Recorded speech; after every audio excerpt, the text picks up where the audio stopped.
Embedding content typically from an iFrame allows you to embed a very specific size for both width and height. Embed Responsively is a site that allows you to embed an iFrame that is adjustable to the other content on the page, as well as the viewer's screen that they're using. So if they're using a phone versus a tablet versus a laptop, the way that Embed Responsively's code will embed the item will change based on that device choice.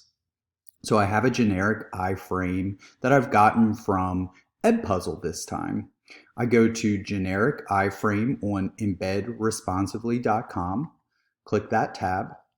I'll just take their mock-up text, delete that, paste my own iframe in there, click embed. It's going to give me a preview of what that looks like. And then below is the new iframe text that is responsive. I'll go ahead and copy that. I would come over to, let's say, a website where I'd want to embed that.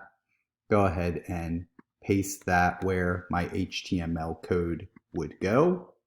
And you'll see the preview here looks like normal.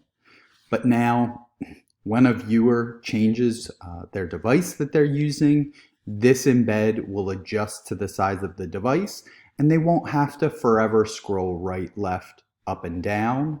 So let's preview what that would look like on a phone, for example. So if I go ahead and look at this on a phone, you can see that all the content now fits vertically on that phone, as does the Edpuzzle that we just embedded responsively. Go ahead and switch to a tablet. Here's what that content still looks like, and then previewed as on a computer. So you can see that Embed Responsively allows for the entirety of the web page to fit within that window, irregardless of what size it is, as well as centers it within that size. I hope that this tutorial was useful and helpful, and as always, thanks for watching.